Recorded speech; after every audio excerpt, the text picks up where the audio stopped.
जय Shri Krishna. I hope you all are great. अभी कोई लगभग 8 महीने पुरानी बात है। बच्चों के पास मैं गई थी और एयरपोर्ट पे ट्रॉली में मैं अपना लगेज मुझे रखना था, जो कि मैंने एक दो बार ट्राई किया, पर वो ट्रॉली कभी आगे चली जाती तो मैं एबल नहीं हो रही थी। इसी बीच पीछे से सभी लोग आ रहे थे धीरे धीरे, जिनका लगेज क्लियर हो गया था और इमिग्रेशन। तो एक लड़का होगा लगभग 25-26 ईयर्स का, वो मुझे दिखा। तो मैंने कहा, बेटा एक्सक्यूज़ मी, आप मेरा मदद कर दो। तो ये उसने ट्रॉली के ऊपर एक बड़ी कस के अपना पैर मारा और वो आगे निकल गया। तभी पीछे से एक कपल आ रहा था, जो कि मुझे नहीं पता था कि उस बच्चे के ये पेरेंट्स हैं। वो बड़े ही सज्जन थे और उन्होंने अपने बेटे की धृष्टता के लिए पहले तो मुझे अपॉलॉजी करी। जबकि मुझे लगा आप उनको, मैंने कहा नहीं नहीं कोई बात नहीं। और वो काफ़ी शर्मिंदा होने लगे। और फिर उन दोनों पति पत्नी ने, जो लगभग मेरी ही उम्र के थे, कुछ एक छोटे होंगे मुझसे मे बी, उन्होंने बेचारों ने मेरी मदद करी और मैंने वो अपने दो मेरे पास थे अटैची, उन्होंने हेल्प करी। लेकिन जो उनके चेहरे के ऊपर एक एम्बैरसिंग एक भाव था, वो मुझे काफ़ी, उसने मुझे मुझे कुछ अच्छा नहीं लगा उसको देख के। और वो बेचारे जित दो 1 मिनट का बस मेरा उनसे इंटरेक्शन हुआ, बिकॉज वो भी हरी में थे और वो भी निकल रहे थे बाहर। पर देखिए ना, 28-26 ईयर कोई छोटे बच्चे की एज नहीं है कि आप टेंट्रम कर रहे हैं।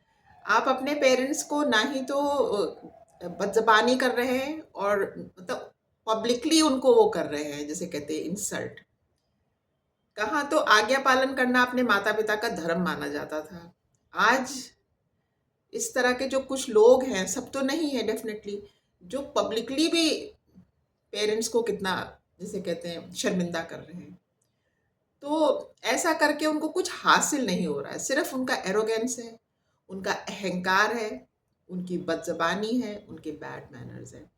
और हर बार के लिए कहा जाता है कि पेरेंट्स ही उसके लिए जिम्मेवार है। पेरेंट्स तो क्या ही कहें, हर पेरेंट्स चाहते हैं, मुझे ऐसा लगता है, मैं भी एक अ, अगर पेरेंट हूँ तो मुझे पता है कि कोई पेरेंट नहीं चाहता कि वो हमेशा उसको बताता है, बट डेफिनेटली कोई पास्ट लाइफ कर्मा है।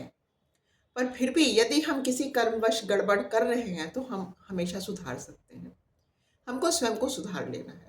और इस तरह की जो नेक्स्ट जनरेशन होती है, 25 साल, 26 साल, 30 साल, 40 साल, 50 साल, और उनके पेरेंट्स अभी जीवित हैं, वो ब्लेम गेम खेलते हैं। वो आपके ऊपर पूरा डाल देते हैं कूड़ा कि आपने ऐसे किया, आपने ऐसे किया। नहीं, हम अपने पेरेंट्स को ब्लेम करने वाले होते ही कौन है? नंबर एक, तो इसका मतलब हम ब्लेम कर रहे हैं तो हम आभारी तो हैं ही नहीं। हमारे भीतर ग्रैटिट्यूड का भाव ही नहीं है। पेरेंट्स और भगवान, दो के लिए तो हमेशा ही ग्रैटिट्यूड का भाव रहना चाहिए। अपने जो ग्रैंड पेरेंट्स हो गए या जो भी,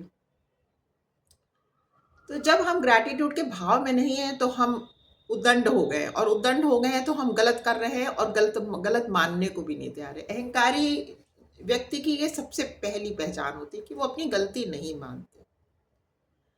लेकिन ये चीजें आत्मचिंतन करने की होती हैं, कोई दूसरा नहीं हमें सिखाएगा। ये तो हमें स्वयं पता होना चाहिए, क्योंकि यदि कोई भी इंसान, मैं हूँ, आप हूँ, हुएवर, स्वयं में अपने को सुधार नहीं चाहता, स्वयं को नहीं समझता कि हम कहीं ना कहीं एक गलत राह पे हैं, उसको कोई नहीं सुधार सकता। तो उसका रास्ता सीधा पतन की ओर है, वो तो सभी को पता है, जैसा कि हमारे धर्मशास्त्र सब कह ही रहे हैं। तो बस यही होता है कि एक निश्चित अवधि के बाद हर हर इंसान जो है छोड़ देता है कि ठीक है, अब जैसा होगा आगे तुम इसके कॉन्सिक्वेंसेज लोगे। थोड़ी सी भावुक सी बात हो गई। इच्छा हो तो सोच के देखिएगा कि जो इस तरह के इल टेम्पर्ड, बैड मैनर्स वाले जो अब नेक्स्ट जनरेशन है, जो कि सब नहीं है, मैं बार बार यही बात कहती हूँ, बहुत ही अच्छे लोग हैं जो बहुत ख्याल रखते हैं हर चीज़ का, बड़े से कैसे बात करनी है। बट जो इस तरह के बच्चे हैं उनको मैं कुछ ही क्या ही कहूँ, क्योंकि वो बच्चे तो है नहीं, एडल्ट तो वो हो गए। हर कंट्री का अलग होता है। अपनी कंट्री में 18 ईयर्स के बाद राइट ऑफ वोट हो जाता है। थैंक यू फ्रेंड्स, आपने मेरी बात सुनी। God bless you all. जय श्री कृष्णा।